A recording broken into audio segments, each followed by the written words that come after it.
Hello friends, in this video I will show how to enable built-in Office file viewer in Microsoft Edge browser. So click on these three dots,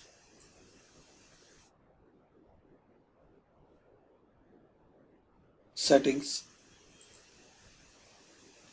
Now, guys, just you have to click on downloads. Here in downloads options you will see OpenOffice files in the browser.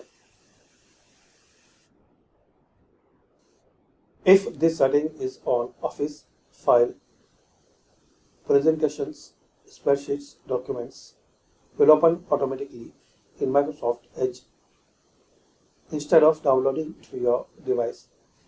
So click enable and turn off, set the setting to on. Now close and restart your system.